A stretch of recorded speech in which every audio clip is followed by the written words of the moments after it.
ears on. Who's here with me tonight? Anybody? I gotta tell you, the first few moments of a Facebook Live are so incredibly awkward because you're saying, hey everyone, and nobody's here. So please, as soon as you get here, say hi. Hey Dolores, thank you for being on time. Hey Mike, awesome. Lena, hey, you made it. You at the gym, girl? You said you were going to be. Thanks, Mike, you like my ears? How does my hair look, Jeremy? They were really giving me a hard time just a few minutes ago. Hey, Susanna. Hey, Casey. Hey, Chris. Howdy, partner. Paul, how you doing? Carl's here. Dad's in the house. Awesome. Hey, Kristen. Wow, lots of people. Susanna, oh, thanks. You love the ears. These are actually Hannah's ears, so she's letting me borrow them tonight. I only have Christmas ones. I gotta fix that. Yeah, Lena's supposed to be working out. Hey, Susan. Nice of you to join us, Jeremy. Oh, all right, so Dolores, you love the ears. Now, Dolores had suggested that everyone wear their ears tonight, even though we can't see. So in the after party, post a picture of yourself wearing your ears. And anyone who posts a picture wearing their ears tonight in the after party qualifies to win a prize. How about that? How about this? This adorable Mickey Mouse magnet. All right, you post a picture of yourself wearing ears in the after party tonight and you'll qualify to win that. Yes, in the after party. Awesome. All right, so we've got so many questions that got pre-submitted this time. So I really want to just cut to the chase and get to as many as I can tonight. If I don't read it live in the broadcast, I will put the answers, the questions and the answers in the after party, and you will still qualify to win what we're giving away tonight, which is a $25 Disney gift card to anyone who pre-submitted the question and shows up to the meeting. That's how you qualify to win that gift card. So you've pre-submitted a question, we read it and answer it, and you say something in the meeting. So whether it's, hi, I love your ears, I hate your ears, you shouldn't have worn them tonight, Christy Gruby, the only one who didn't want me to wear my ears, my own buddy. All right, I'll remember that. But anyway, so post a picture of yourself in the after party for those who are just joining us now, wearing your ears tonight, and you can qualify to win this fun little magnet. Okay, so let's see.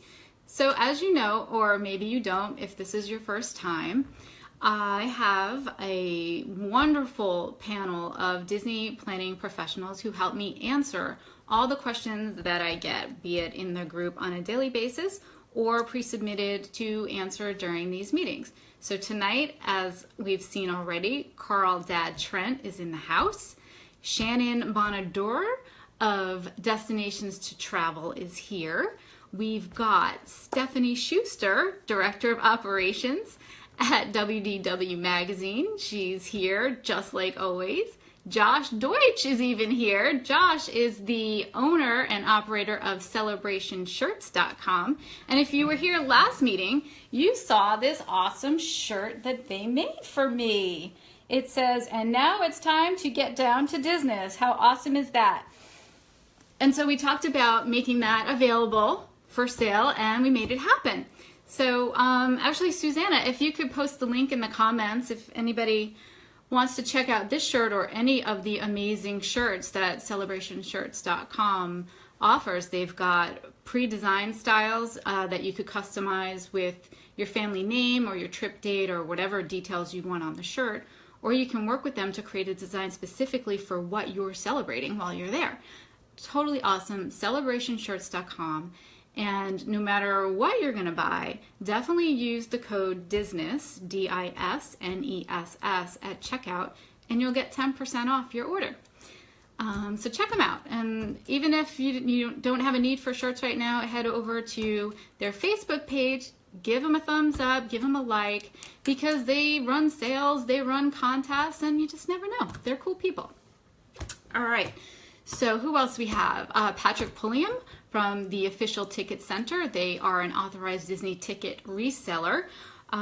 So if you're not going to buy a package, a Disney package that includes tickets, get them from Patrick because they've got really awesome prices. You get a great deal. And when you can save a few bucks anywhere on your Disney vacation, you want to do that. So the Official Ticket Center is where you want to go. And Jeremy, if you could please post the link to the Official Ticket Center in the comments. Let people check that out because they don't only have Disney tickets. They've got Universal, SeaWorld, a bunch of different places. We also have Dave Shute. Dave Shute is the co-author of the Easy Guide to Your Walt Disney World Visit, and he also runs YourFirstVisit.net. And all of these wonderful people, including a ton of the agents at Destinations to Travel, which is the agency that I'm an agent for. My partners throughout this whole thing could not do it without any of them. Tonight, particularly without Jeremy and Susanna, my wingmen, again, for the evening, helping post links and such to support the answers to all your questions. Okay, if I am talking too fast, which I am certain I am, it's because we've got a ton of questions to get through, and I want to make sure I can get to as many as possible during the live broadcast. Okay, so first things first, before we get into questions, the party tickets finally went on sale today. Yay! So who got their party tickets? I'm considering going on September 22nd, which is a Friday night. Not so keen on going to a party on Friday night, but it's the only party that I might be able to go to. Anyone going? Anyone? Yes, Casey, it broke the internet. It did. It was a little hairy. I don't know if anybody had trouble buying their tickets, but it was a little bit of a nightmare this morning. Cindy's going. Awesome. Oh, Steph, you're going to the Christmas party. Cool. I've only been to the Christmas party one time, and I've been to the Halloween party 4. And the funny thing is that I love Christmas. So it's not that I haven't been there during a time when I could go to the party. I think for me, though, what gets me in the Christmas spirit at Disney World is more visiting the different resorts and seeing their amazing decorations and trees versus the party. I thought the party was cute, and I haven't gone in a few years, so it's probably changed quite a bit. So I probably should check it out again, but there's so many fun things to do around the holidays, and these parties just, they plus it for sure. Okay, let's see. What do we got? All right, so let's just get into the questions since there are so many. And like I said, if I don't read your question during the live broadcast, don't worry, it will get answered in the after party. But so the after party, if you don't know, it's really just going to be a dedicated thread in the Facebook group. I'll say after party here and then just put all your comments in that one thread, and we can kind of converse with each other and be really social and fun. Okay, so first question comes from Amy Linson Adams. Amy, I'm not sure if you're here. I hope you are. Amy asks, what are the advantages of hiring a travel agent for a Disney trip since so much information is available online? Okay, Amy, that is a great question, and one that I might begin to ramble on about. So if I do, stop me. I guess the best analogy that I can think of here is there's a ton of information on the internet on how to fix your car, on how to build a house, on how to lay tile. But not everyone is going to have the time, the desire, or the follow through to do it, let alone do it like a professional would.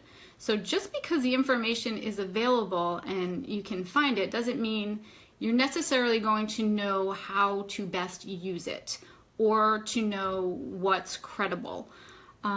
Destinations to Travel, which is the agency that I work for, is what's called an earmarked agency. So we are an authorized Disney vacation planning agency. So really what that means is Mickey Mouse himself has given us his stamp of approval and said these people know their stuff. They have a long history of successful bookings, happy guests, repeat guests, great sales numbers, and we think that you ought to contact them to plan your Disney vacation. So what else can I tell you? In addition to, that, we are constantly, as agents in Destinations Travel, I can only speak to what happens in this agency. We are constantly updating our training. We're learning, we're taking webinars, we're booking new experiences, and through all of our affiliations with all of our partners, we really do feel like we've got our fingers on the pulse of what's happening in the parks at all times. And if you're just, a regular person who's got a job and a family and you don't realize how much is changing from day to day, you might want to call in the pros. In terms of what we do for our guests, well, we promo watch, which means even if we've already booked your vacation, should a promotion become available, we'll apply it for you retroactively if we can and save you a few bucks. You don't have to worry about watching. In fact, some people don't even know promotions become available until we say, hey, we saved you a couple $100s on your trip, and that's really cool. We also can help secure your dining reservations, and some of those are really hard to get. And what you may not understand is that we have a network of agents that are working behind the scenes that, may have to cancel those coveted reservations, and they say, hey, can anybody use this? So for really those coveted, hard to get dining reservations, it's always good to have more than one person looking on your behalf. We can help you with your Fast Pass Plus selections, and really it's kind of like having your own private Disness meeting anytime you want. I get questions all day long from people who are my clients and who are not my clients. My clients get top priority, so I answer them first, and everyone else I get to as soon as I can, but my clients take first priority. So whenever they have a question, whenever they have a need, whenever they want to bounce something off me, I'm right there and I answer them right away as soon as I can. And a really big thing here is that we don't charge for our services. I know some agencies do charge a planning fee. We don't. Disney pays us to assist our guests. And I've always said, your travel agent is the best thing Disney gives you for free. So take advantage of it. It's already built into the cost of whatever package you book, whether you book it on your own or you book it through us. It's the same cost, but you get personalized attention and basically a vacation coach working with you throughout the whole planning process. And as you know, as Disney advances in technology, it gets a little tricky. You might have also heard that some agents give booking gifts to their guests, and that's true. Destinations to Travel agents do give booking gifts, and what those gifts are will vary from agent to agent and from package size to package size, but what you can count on from every Destinations to Travel agent is everyone who books a Walt Disney World vacation with a Destinations to Travel agent gets one of these for free. Now this is the Get Down to Disness Daily Agenda Workbook. This is my baby. I created this many years ago just for my family's trips. And then I decided to turn it into a business. So for the last 4 years, I've been working with Shannon Bonadura and Destinations to Travel, and all their agents give out these books to their guests. So basically, I'm not going to talk too much about this because I need to get to the questions. So if, Jeremy, maybe you could put the link to the Daily Agenda book so people can see exactly what it is. But it's a planning workbook that you can use along with your travel agent to plot and plan and make all your daily plans for the parks and your dining reservations, and just see it at a glance. The apps are great, but I feel like as soon as I see something and I want to check something out, I've forgotten what I just saw. So I like a book to just have it all laid out in front of me, and so that's why I created this, and I think it's really helpful. And if you do want to order one, you could use code FREESHIP. Yeah, we have a free shipping code going on right now. So free ship if you want to buy it from our website. Okay, so everybody who books their vacation with Destinations to Travel gets one of these for free. And Amy, I hope I answered your question as to what the advantages of hiring an agent versus not. Okay, so the next question, let's moving on. Lena Hall, what is your opinion of Victoria and Albert's? We are contemplating eating there on our trip for our anniversary. Okay, so I've never eaten at Victoria and Albert's, so I had to defer to my best friend growing up. She is a culinary school graduate and a pastry chef, and I know that she's eaten there, so I called upon her, and she wrote me back and said, I've had the pleasure of eating there 3 times, and it's one of my top 3 favorite restaurant experiences. Having said that, it's a very long meal. I remember over 8 courses. It's a choice between 2 options for each course, and it is better suited to foodies because it's quite the splurge financially. I know that. And you need to really like tasting menus because the portions are incredibly tiny because there's so many of them. People who are used to chain restaurant portions may not understand it. It's over 2.5 hours of dining. So that's a really long experience. That's longer than any character experience that I've ever done. I do know that Victoria and Albert's has a dress code, so you don't want to show up in flip-flops and shorts, so you might want to check that out. But I have heard the food is phenomenal, and it is quite an experience, but it is a lot of money. There are other options if you wanted a less expensive or a less restrictive experience. I know in the group we were talking the other day, someone was trying to compare Le Cellier and the Yachtsman Steakhouse. Both are wonderful. The ambiance at both are very great and romantic for an anniversary dinner if you wanted a few other options. Okay, thank you, Lena, for that question. Oh, Lena's got another question. For our 2018 trip, we're contemplating splitting it half and half. Half to Universal, half to Disney. We're going to run, hopefully, in the Wine and Dine 5K for me and all 3 for my husband. Wow, good for you guys. Can we use Magical Express just one way? We would only need it for our Disney to airport at the end of our trip. You sure can. You can, if you're working with your travel agent, just call them up or email them, whatever, contact them, and tell them that you only need transportation one way. If you're not working with a travel agent, you can call them up and just tell them, yeah, I just need transportation from Disney to the airport.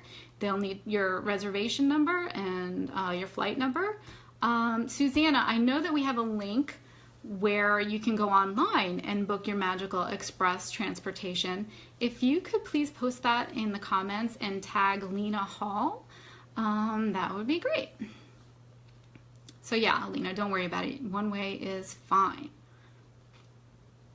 Sabrina Crane asks, how much time do you need to allow for the bus trip from Wilderness Lodge to Hollywood Studios?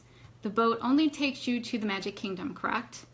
Yes, the Magic Kingdom is the only theme park that the boat will take you to. However, you can take a boat from Wilderness Lodge to the Fort Wilderness Resort and to the Contemporary Resort as well. As far as how long the bus ride is from Wilderness Lodge to Hollywood Studios, it's about 15 minutes, maybe 20.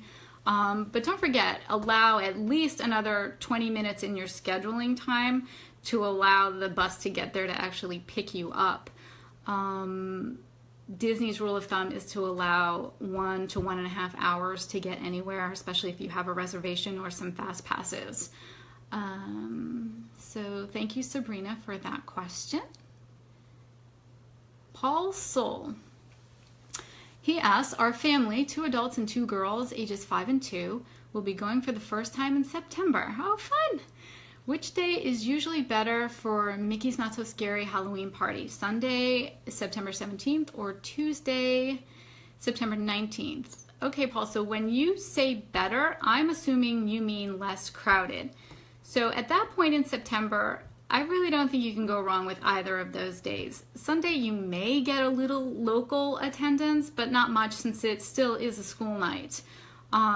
If I were planning for myself, I would probably opt for Tuesday, thinking that would be the absolutely lowest crowd during the week. So thanks for that. All right, our next question comes from Tammy Dickinson. She asks, what is the best way to get from Disney to Universal? Is it better to plan a trip yourself or use a travel agent? And what if you already use a travel agent, which was a friend, and you don't think she did enough? Would you use her again? Okay, so Tammy, first, just get an Uber car to Universal. It'll cost about $50 to $20 each way, depending on which resort you're staying at. And also which vehicle you select. Susanna or Jeremy, I know that there is a link. Uber has a ride estimator. You just pop in where you're at and where you need to go, and it'll give you an idea of what the cost will be based on which type of vehicle you use.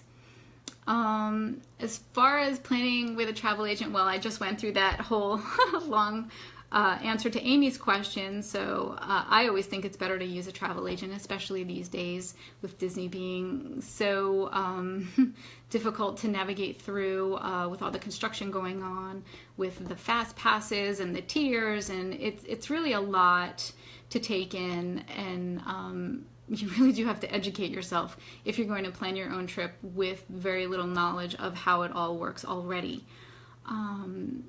I'm sorry your friend didn't work out as a travel agent. I think if you're not happy with someone one time, it's a friend, maybe she had some growing pains, but if you feel like she has not gotten better, then you may want to go somewhere else. I mean, Disney is an expensive trip to leave in the hands of somebody that you don't fully trust. So my advice is, if you're going to work with a travel agent, make sure that you really trust them. In fact, Shannon and I are actually talking about creating a service that we are right now calling Agent Match, which would help guests match up with the best agent for them. So for example, if you're a military family going for the first time, we've got agents that specialize in military trips. So we would recommend you work with one of those. If you have someone in your party has special needs, then we would match you with an agent who's well versed in the protocols and the allowances and the benefits that Disney provides for people with special needs.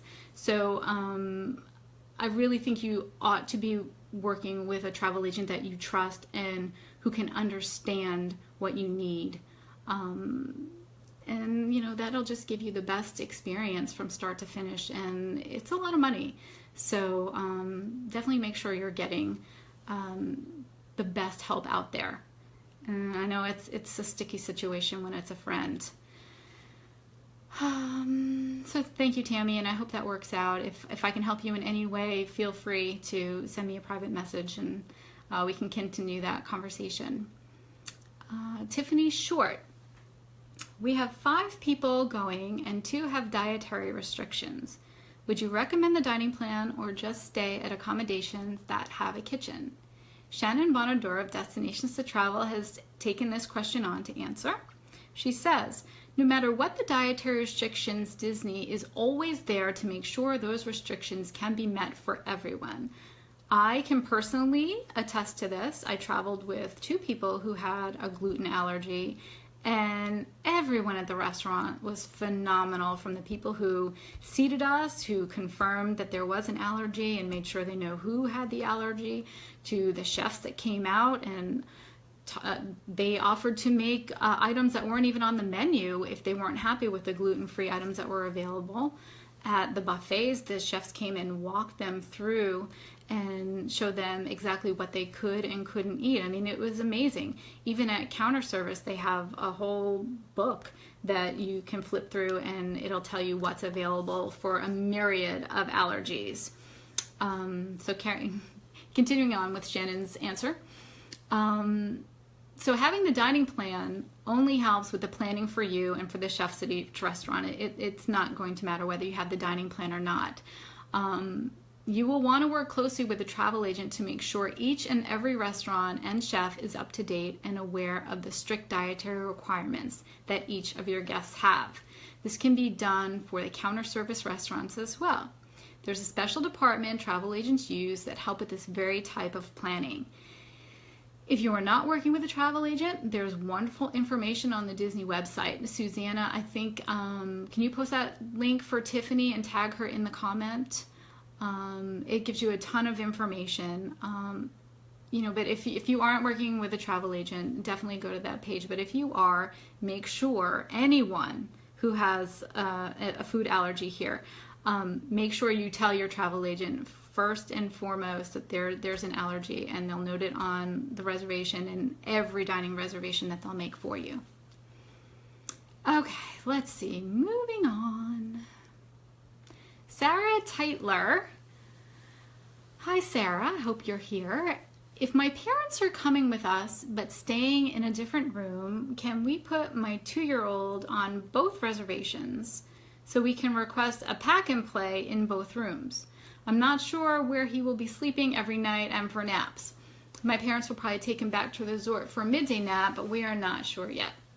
So Mike Beyer of Destinations to Travel has taken this answer on. He says, hey Sarah, thank you for your question.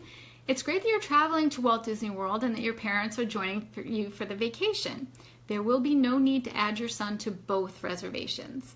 One thing that I do for my clients that are traveling with family but staying in different rooms is make sure that both reservations are linked together and that what's called a travel with number is applied to the reservations. So the people at Disney realize there is more to your party than just those in your single room. A pack and play can be requested at all value resorts prior to check-in. Some guests have even told me there was one in the room already even before requesting one at the front desk. The moderate and deluxe resorts will have them in the rooms already as well. We had one in our room at Animal Kingdom Lodge, and we didn't even have a child that would require one. If you have a room with 2 beds, assuming you didn't request or pay for a room with a king, you can also request bed rails for the second bed should your son not want to sleep in a pack and play. Grandma and Grandpa can also request a pack and play or bed rails for their room. No matter what, Disney will take care of your needs, and that's so true. Just ask. That's the best advice I can give you. If you are there and you need something and you're not sure if they'll do it for you, just ask. They're there to help you. They have the best customer service I've ever encountered. All right, let's take a trivia question break because I'm talking too much. So, our trivia question is sponsored by Dave Shute from yourfirstvisit.net and co-author of the Easy Guide to Your Walt Disney World Visit. So one lucky person who answers this question correctly will win a signed copy of the Easy Guide book. This book is awesome. It used to be called the Easy Guide to Your First Visit, but it is just not for first-timers. I read this book cover to cover last summer as part of our review type of thing, and I learned a lot. I mean, it's chock full of wonderful information. Dave is a wealth of information, especially on the resorts. Definitely check it out if you don't win it. So the winners will be selected at random for all the correct answers to this question. Are you ready? Which is the tallest mountain in all of Disney World? Is it Big Thunder, Space Mountain, Splash Mountain, or the Forbidden Mountain at Expedition Everest? So put your answers in the comments, and after this meeting is over, I'll be able to go through and look and see who guessed correctly, and I will select one winner at random to win the book. Okay, getting back. Andrea Henson. Now, I've come to realize that you actually know Carl Dad Trent, and he has taken this question to answer for you. Family of 6. Is it best to get 2 connecting value rooms, or is there a better value option? Any other tips for my large family? So Carl says, hi Andrea, how's the family? First, yes, the cheapest option in a Disney hotel is 2 standard rooms at a value resort. The big advantage, and there are several, of 2 rooms is you get 2 bathrooms. We always had a girls' room and a boys' room. Lee might not like that too much, having the 3 boys while you and Jessica have a room just to yourselves, but you can work out the details. If you like camping, a campsite at Fort Wilderness Campgrounds is a cheaper option. It's a lot cheaper. Campsites are around $62 per night. If you have an RV, you can park for around $80 per night. Another option would be to explore the Disney Springs hotels. They offer larger accommodations at lower prices, and you are still on Disney property. I know this is hearsay. Uh-oh, what is Dad about to say? But you might think about staying off-site. A friend of ours went last year with a family of 8. They rented a house about 10 minutes away from Walt Disney World. It was a 6-bedroom house. They paid $175, not per night, but $175 for the week. I will say that was not a standard deal, but wow. Okay, so I've talked to 2 different house rental companies in the Walt Disney World area, and both had 4 and 5 bedroom houses for less per night than 1 room at a value resort. That's 5 bedrooms plus a private pool. It's something to ponder. If you stay off-site or at a Disney Springs resort, you won't get extra magic hours, you won't be eligible for the Disney dining plan, and you can't make fast passes at 60 days. That's the only one of the 3 that really matters. But you will save a lot of money. Those are pretty much the options that offer the most bang for your buck.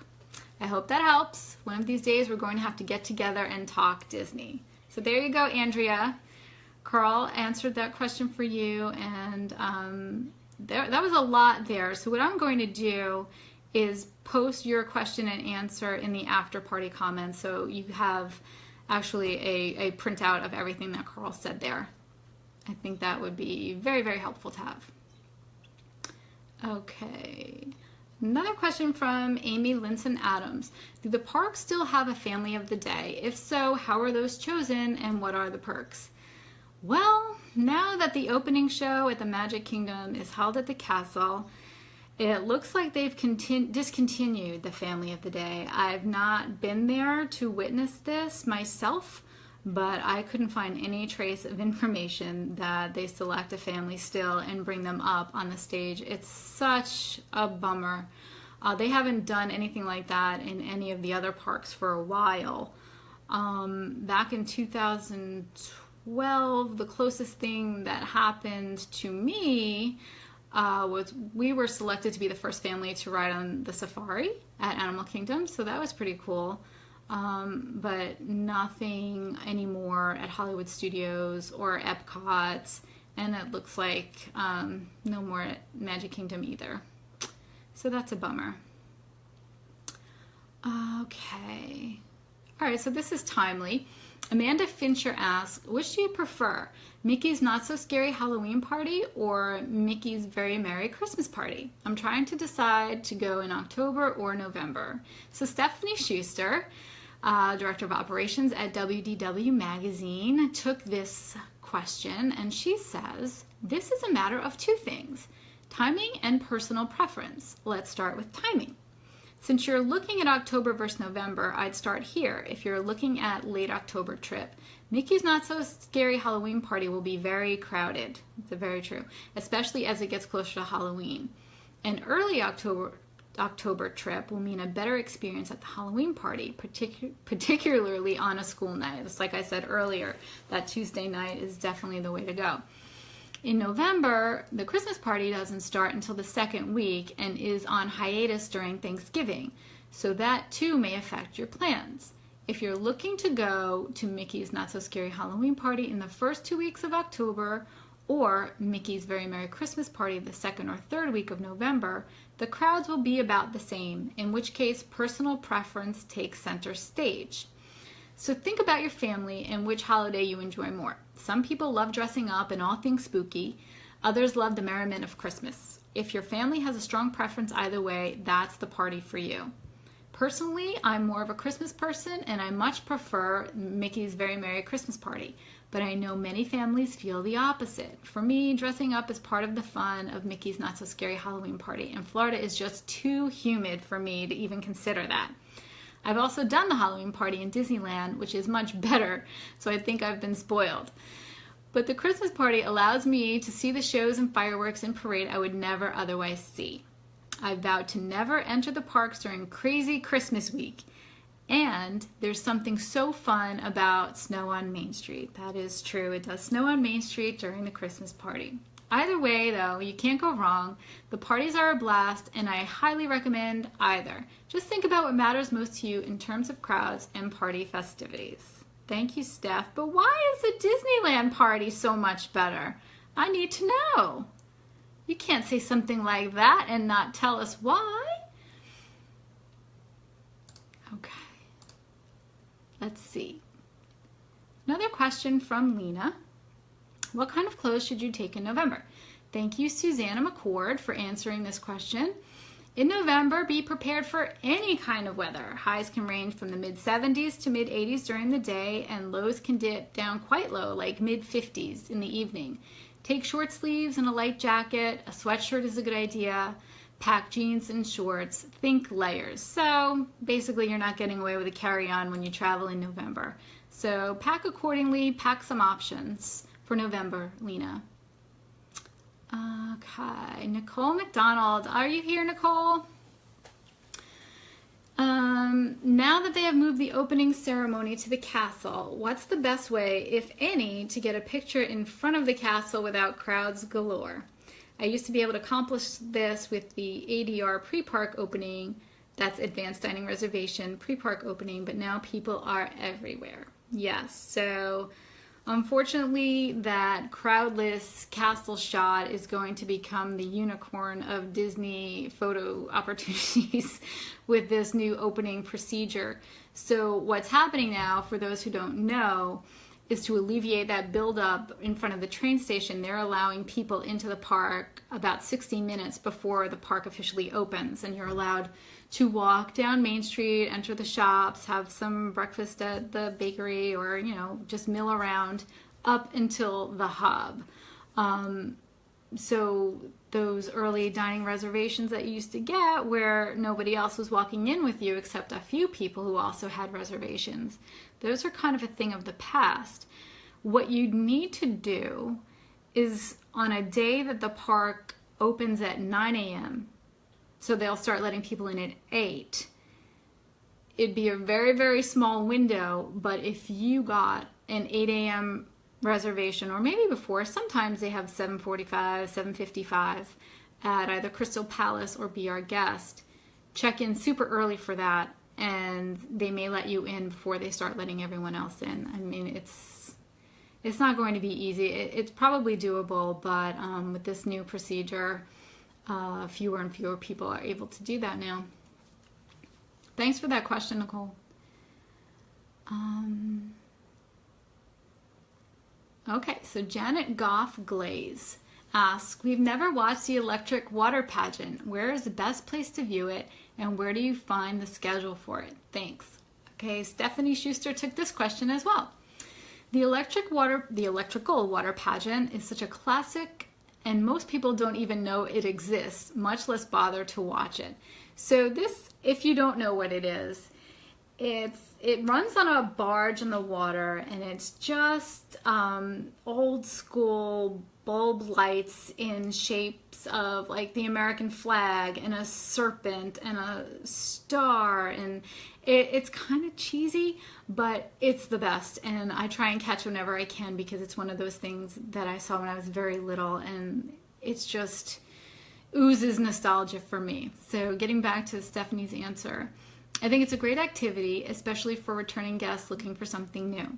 You can check the My Disney Experience app for the nightly showtime while you're there, or the Disney website, but you can generally see it nightly from the beach at the Polynesian Village at 9 p.m., the beach at Narcoossee's at the Grand Floridian at 9:15, from the dock at the Wilderness Lodge at 9:30, from the marina at Fort Wilderness at 9:45, at 10:10 from the beach at Disney's Contemporary Resort, and at 10:35 at the Magic Kingdom outside the boat check between the boat launches and the monorail station. Extra magic hours nights only. The times can change slightly depending on the fireworks schedule, so it's best to check the day of and plan accordingly. If you're staying at one of those hotels or have a 7:30-ish dinner there one evening, it makes sense to view from that location. But my top picks are from the Polynesian with Dole Whip in hand. They don't run the pageant in the case of inclement weather, but you wouldn't want to be out in the rain watching anyway. It's fun, it's kitschy, and with the Main Street Electrical Parade gone, it's really a great way to feel some of that extra nighttime magic. Thank you, Steph, for that great answer. And Janet, I'll post that full answer in the after party comments, so you have that too. There was a lot there. Okay, how are we doing on time? 8:40. Okay, we'll take a couple of more questions. Jennifer, Ashley, Chris Ponson, Poncin, P-O-N-C-I-N. I'm sorry, I just murdered your last name. Please forgive me. She asks, does Disney provide babysitting at the resort, and what are some of the things I should consider if I want to use it? Hi, Jennifer. They do, and they have a few options. For kids as young as 6 months, they offer in-room private babysitting. And for kids ages 3 to 12, they have several activity centers. We're going to put a link in the comments. Jeremy, could you put a link to the activity centers and the child care services and tag Jennifer? I know off the top of my head that they do offer some multi-child discounted if you have more than one kid going to one. And at the activity centers, all the kids need to be potty trained. Obviously, they don't need to for in-room babysitting, but if you're dropping them off ages 3 to 12, they do need to be potty trained. Let's see. What else we got? Oh, thank you, Susanna. Tammy Heim. A family of 10 with 5 kids, ages 5 to 9. What is the best arrangement for rooms? Do we do moderate or rent DVC points? And what are our best options? We will be going May of 2018, and I've been thinking about this for a couple of months. So Dave Shute thankfully took this question. Like I had mentioned before, he is our authority on resorts. And so Dave says, Tammy, with a group that size, there's lots of things to think about. Amenities, price, bed types, the number of beds, and the number of baths. If you're lucky enough to be able to book them, the best balance of resort level amenities and price would be renting points for booking 2 5-person standard view DVC studios at the Boardwalk Villas. This would take about 30 points a night. However, these lower cost standard view studios are in great demand, and other 5-person studio options in May cost a lot more. So I would not count on these and would have a backup plan. Moreover, you'd get only 2 baths to go along with the 4 queens and 2 fold-down twin-size beds in these studios. The least expensive backup would be 2 5-person moderate rooms or 3 value resort rooms. Prices for 2018 haven't come out yet, but based on 2017 prices, 2 standard view 5-person moderate rooms at either the Caribbean Beach or Port Orleans Riverside, but aim for Riverside because of the construction going on at Caribbean Beach, they cost about the same as 3 standard view value rooms, except at the Art of Animation. At the moderates, you do get better amenities. 4 queen beds, 2 short and narrow fold-down beds, and 2 bathrooms. At the values, you get 6 full beds and 3 baths. Pop Century is going through a refurbishment that apparently is replacing the 2 full beds with 1 queen and 1 fold-down full, and should be more than halfway through its refurb by May. More expensive options would be a family suite plus a regular room at a value resort, Art of Animation, or All Star Music. 2 moderate cabins at Fort Wilderness, and a total of 4 short bunk bed spaces, 2 full beds, 2 queens, 2 baths, 2 kitchens. obviously, Tammy, there are a lot of options for you, and I'm going again to post this whole answer into the after party comments so you can dissect this for yourself and really research what Dave is saying. It all makes sense to me, and it's really just a matter of preference and how many bathrooms you really need. Kids ages 5 to 9. So yeah, I'll post that in there for you. Okay, let's see. I know we have one more that we haven't answered yet. Okay. This is from Jill Walker. I'm wondering about adding my in-laws to my profile on the My Disney Experience, or should I make them their own account? A couple of sticking points. They may decide not to go, or only my mother-in-law may decide to go. We will arrive at the same time, but they are only staying a couple of days, so one night? Oh, just one night. And we will be staying on after they leave for a couple of more days. Okay, so Jill, I know from earlier communication that they plan to stay in the same room with you. So in this case, I would just add them to your reservation and don't overcomplicate things and make their own account and have to link them and all that through your friends and family.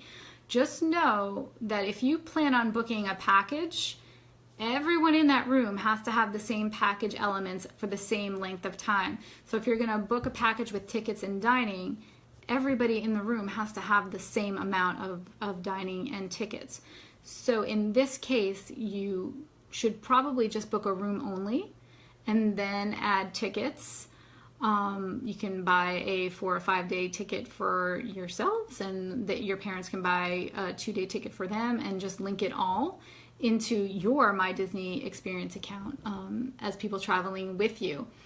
If you want the dining plan, that gets a little tricky, and let's talk about that, your options. There are a couple of options, but there are pros and cons to all of them.